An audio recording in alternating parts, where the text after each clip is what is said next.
افکارگه ل هولێرێ سێ جۆرەن پسکیتان ji bo kargehên ayskirêman duruş dike. افکارگه 24 dem ji mêran de dikare 576,000 piskêtên ayskirêman berhem bîne. 12 firnên otomatîk, 2 hêlên beremanînê,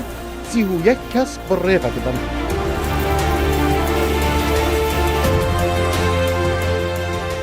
Yekemîn kargeha piskîtan li Hewlêrê di Mêrdîn Kurdistana Rûdawê de bibînin.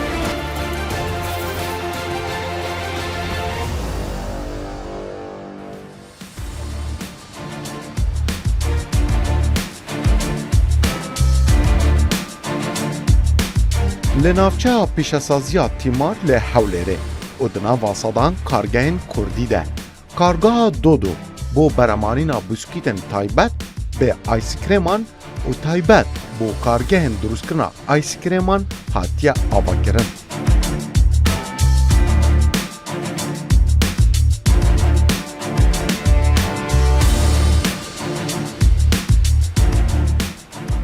Ev dibe yekemîn kargeha drûstkirina pûskîtan li tevaya Kurdistan û Iraqê.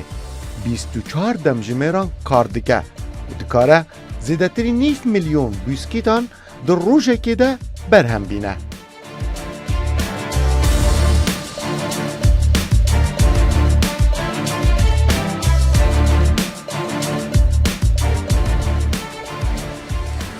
Roberê evê kargehê 8,000 metrên dûca ye di sala 2017 de hatiye avakirin. Yekem car beremanîna şêrmeniya dikir. Lêbelê di destpêka Êsal da sala 2023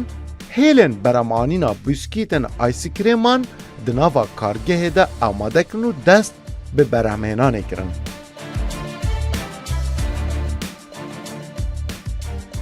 Bînerên Mêrdîn Kurdistan bînenin Rûdawê hezkirên berhemên xwemalî pîşesaz û sanetkarên hêja. Ez dilêrtenî me di bernameka nû ya Mêrdîn Kurdistan gel heweyên hêja me. Îcar di nava evî bernameyê de em ê behsa yek ji wan berheman bikin ku bû yekemîn care ev berhemehenê an ku kêka ayskirêmê biskîta ayskirêmê ya bi navê Kornît taybet bi vî şêwazî bû yekemîn care li Kurdistanê tê beremanîn. Ev kargeha em nihatê de ku vê piskîtê ji bo kargehên me yên ayskirêmê durust dike dikare bi tenê di yek roj de heya 580,000 daneyên ewhayên piskîtê bê kwalitiyeka berf ji bo kargehên me yên ayskirêman durust bikin. Lê heman demê de ji bilî wê yekê ku kargehên ayskirêmê kêşeyên wane pirêya evê kargehê ji layê piskîtê ve zor hatîne çareserkirin. Lê heman demê de ew ji vê kargehê dixwazin berhemê xwe gelekî zêdetir lê bikin. Heya ew jî bikarin berhemê xwe ayskirêmê taybet bi vî şêwazî zêdetir lê bikin. Ev ca bînerên me digelme bin em ê bizanîn bû yekemîn car çawa piskîta Kornît ya taybet bi ayskirêmê li Hewlêrê bi destên gencên me yên Kurd çawa tê durustkirin.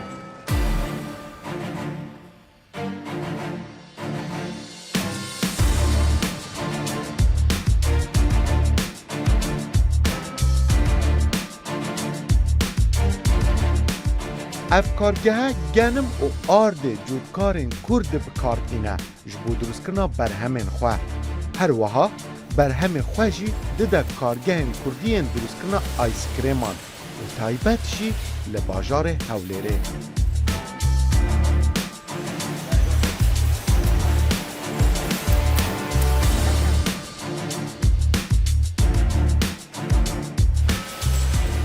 Duazda firnên otomatîk li ser her du hêlin durustkirina pûskîtan hene. Her yekî ji wan e dikare di rojekê de 48,000 pûskîtan bi vî cûrî durust bike.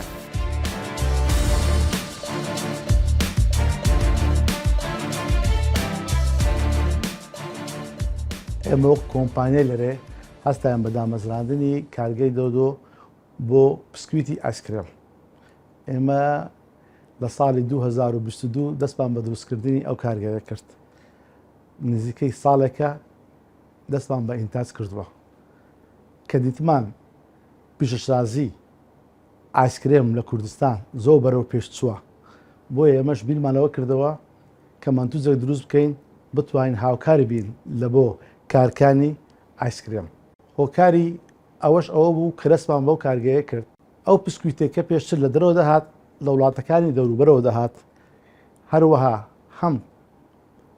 پێویستی بە وەختێک بوو بگاتە کوردستان و بگاتە دەست خاوەنی کارەکانی ئایسکرێم ئێمە تانیمان ئەو وەختەیە کەمکەینەوە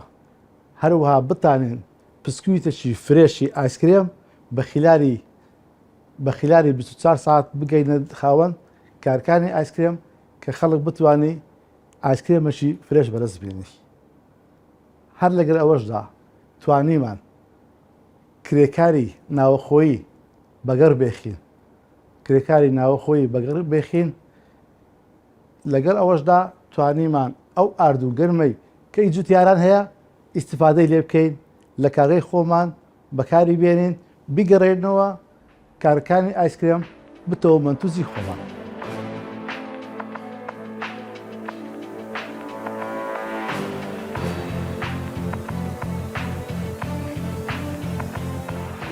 Di beşê amadekirina hevîrê pûskîtan rojane 4 ton û nîvên hevîrê amade bikin ji bo beşê berhemhênanê.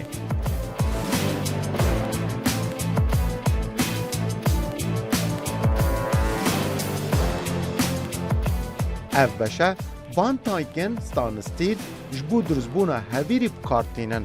Her carekê jî 180 kîloyên hevîrî di her demjimêrekê de amade dikin.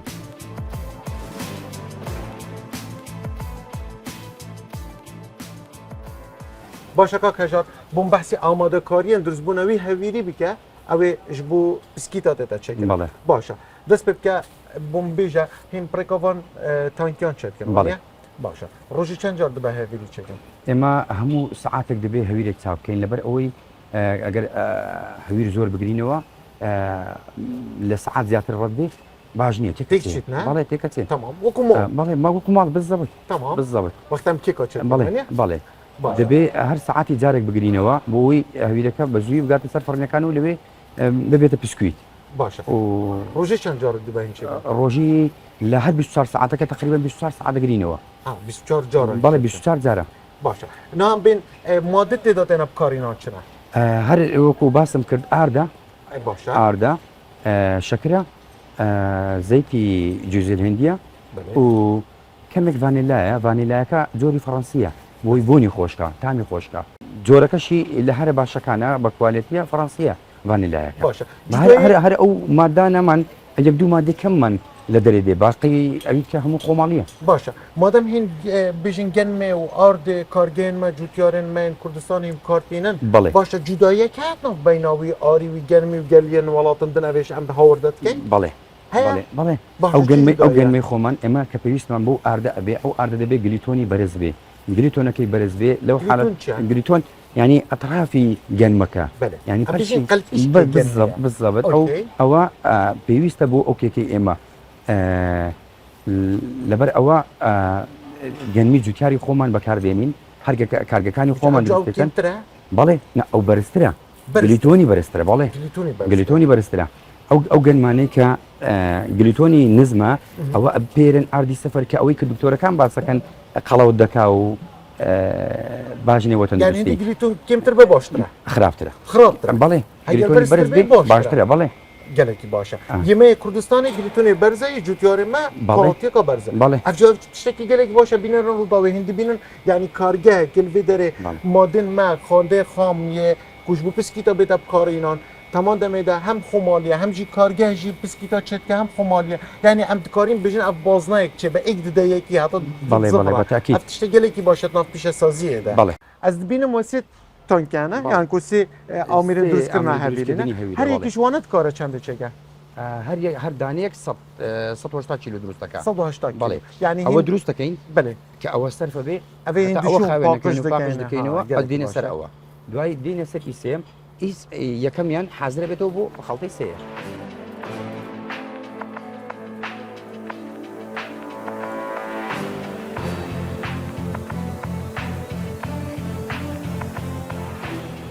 دو هیل دناوا کارگه ده هنه.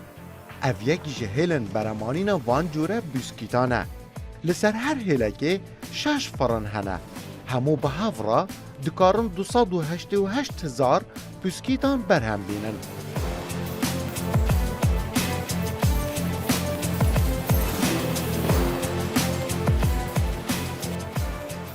5 کارمند لسر هر هیلگه آماده دبن و هیلی پریوه دبن. گچن باجار هولی جی دناوا کارگه دا کار دکن و بسکیتان دخن دناوا کارتونان ده جبو بشه پاکیتینگی آماده دکن هیا بچن کارگهن آیس کریمان.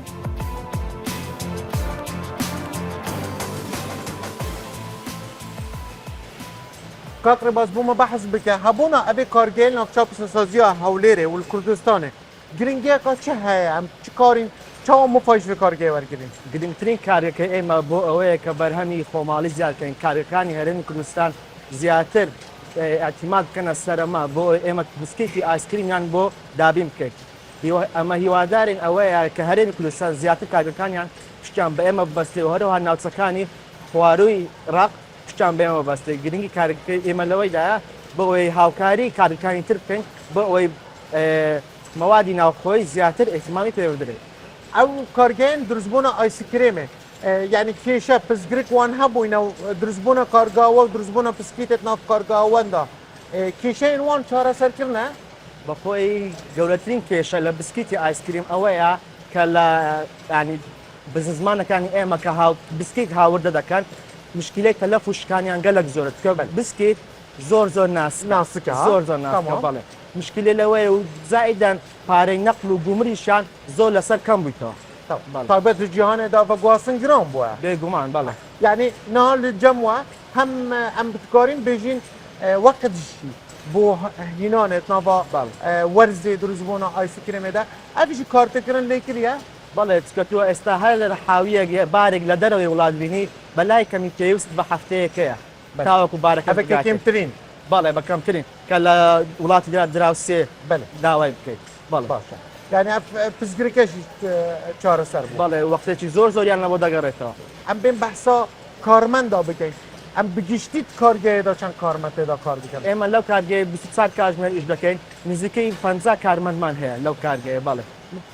هەموو ما گوتی کوردستانە نه بەڵێ زۆربەی کارمەندەکانمان کوردن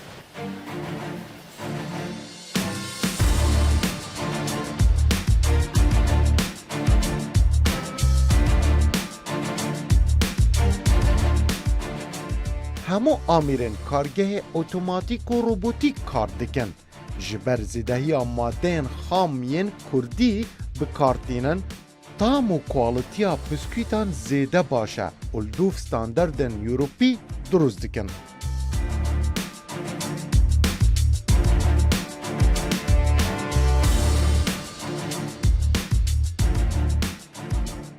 اف آمیرن هنه اون مازن هن جمعت بینن مینا وان آمیرن بچوکن ناوا مالدا او فرنن ناوا مالدا دما دناوا لینان گهن مدا بسکیت یانجی کیک تن درست کرد اف آمیرن هنه چاوا کار دکن پلا گرماتیه دناوا وان آمیره دناوا برا 108 حیا 200 پلین گرماتیه پریا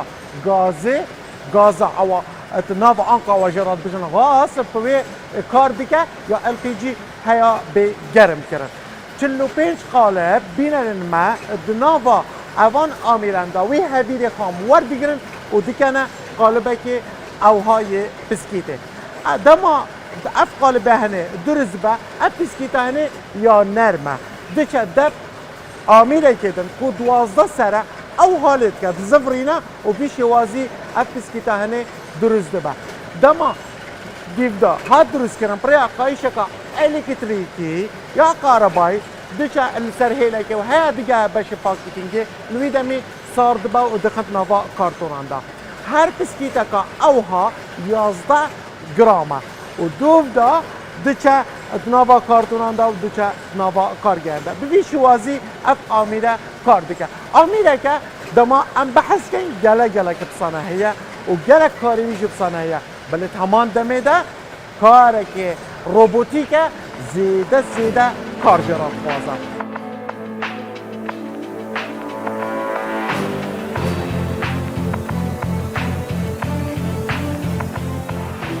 روزانه اف کارگه 1106 کارتونن پوسکیتان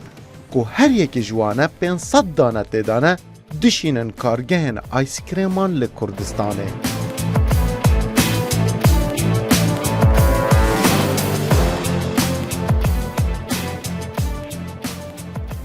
وڵاتێک کە بێ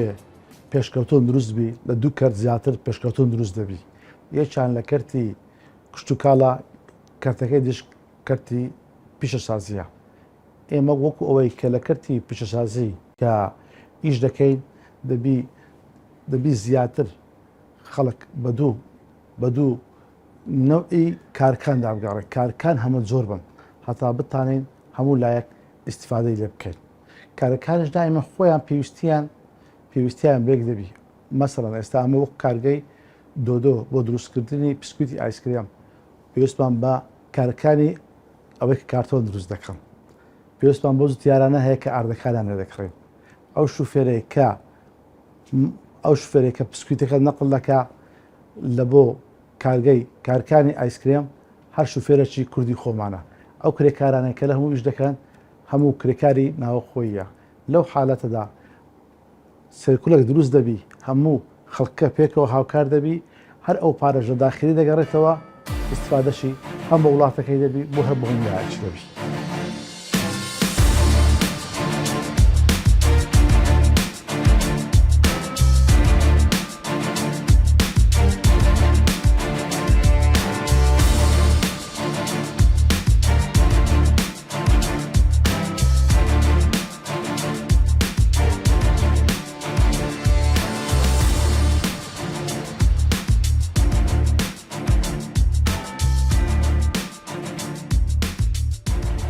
بینن برنامه میدین کردستان ام بحثا بسکیتا کورنیت دیکن که چاوت تا درست کرن پریا اوان فرنن مازن آنکو وان آمیرن هنین مازن یکم جار دما ماده قام آنکو او هبیره جبو بسکیت تی درست کرن بیا آمیره تی سر اوی فرنانه آنکو بجن تانکه که بچی که بردوام تی تا پر کرن هیا هبیره ور بگیره و بیتا سرفی آمیره هنه هر آمیره که جوانه 45 قالب تدانه پسکیتی او حالت کتا یعنی که هفیر دکه و ببیش وازی درست دکه فلا گرماتیه دنابا اوی فرناهنه دا دیگه ها 108 هیا 200 پلین گرماتیه دما پسکیت به درست کرن و به قلاندن دوف دا چلیته دچه دف آمیره کدن وردگره هشتا پسکیت یا نرمه دما او آمیر وردگره یکسر دبا دا 12 قالبان دا او قالبه چه دیکن دزفرینن هیا او حاله دیکن دوف دا دچه السر قایشه که الکتریکی و دچه السر هلا برابانه توی دمه دا ها دیگه باش پاکتینگی هیدی او کورنیتانه اف پسکیتانه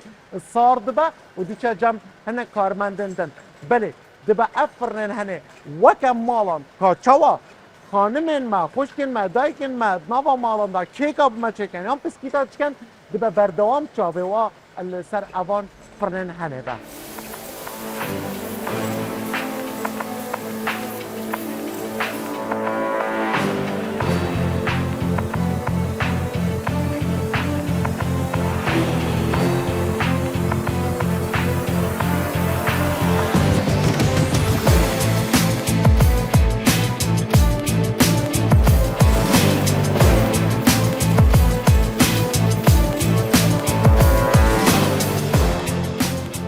بینن رو داوی سرپرشتی برهمینان دنا و اوی کارگاه دا کاکجاره او سرپرشتیا همو برهمینانت که افجا کاکجار خوازم بوم بحثا هر دو هیلا بکی مگوت هر هیلا که 6 آمیر آنکو 6 فرن درست کرنا بسکیتا کورنیتی آیس کریمه تمام دمه ده مدو هیلن برهمینانت نوا اوی کارگاه دا هنه باشه بوم من بحث بکه هر آمیرک دکارت ساعت دا چند بسکیتن اوها درست بکن؟ هر آمیرک 2000 دانه لساعتك درست دکا باشه 2000 بسکیتن اوها 2000 بسکیت بله 2000 بسکیت درست دکا روزانه اما به هر دو هلکا زیاتر ل 580,000 دانه درست دکی که زیاتر ل 1100 کارتونی 500 دانه یکه هر کارتونه که 500 دانه اوها داده باشه هر هیله که دبا چند کارمند لسر هفته او کارمندانه که لسر فرنەکانی بگشتی لەسەر هێرەی بەڵێ کۆمەڵ. بەڵێ هێڵک زیاتر تقریبان دە نەفەر زیاترە هەر 10 کەس بەڵێ، باشە 10 هین 24 دەمژێمێران کار بەڵێ دەکەن بەڵێ 24 ژمێر دوو تایم دوو شەفت ئەگۆڕێن سێ شەفت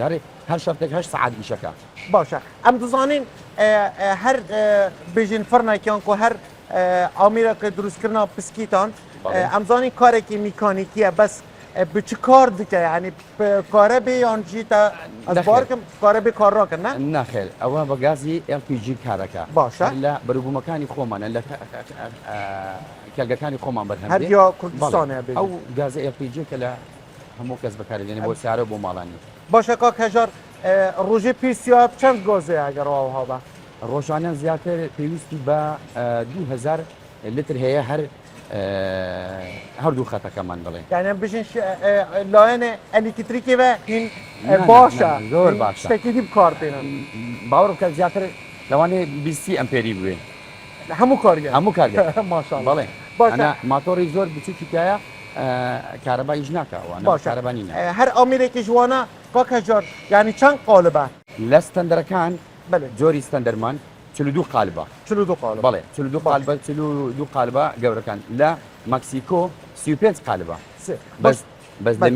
مینی لە بچووکەکە زیاتر لە 65 دانەیە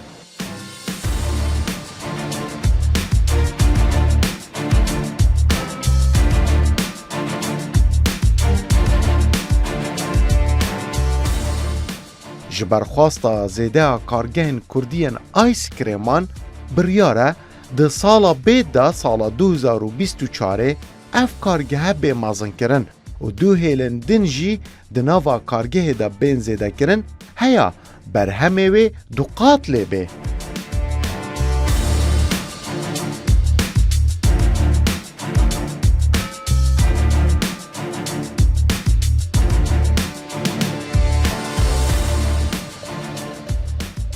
لانی داهاتوومان بۆ کارگەکەمان ئەوەیە کە بتوانین لە داهاتوەکی زۆر نزیکدا کارەکەمان پەرە پێ بدەین یەدوو خەتی بسکویت زیاد بکەین بۆی بتوانین ئەو کارگانێک کە ئایسکرێم هەیە بتوانین پێداویستەکانیان پڕکەینەوە و لە داهاتوەکی نزیکدا کارەکەمان یەدوو خەتی تری بۆ زیاد دەکەین و کە بتوانین کرێکاری هەم زیاتریش بکە هەم بتوانین ئینتاجەکەمان زیاد بکەین حالی حازری ڕۆژێ 280,000 پسکوی دروست دەکەین لە یەک ڕۆژدا بەردەوامان وایە بتوانین ئەو داهاتە لە 280,000 پسکویت لە ڕۆژێرا بیگەرینە 1 ملیۆن پسکویت ئەو وەختی دەتوانین زیاتر ئارد و گەرمی جوتیارانی زیاتر وەربگرین و بتوانین زیاتریش کرێکاری خۆمانی لە کارەکە ئیش بکە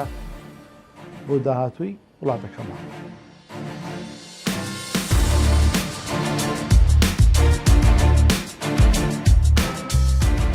Niha avakirina kargehên cude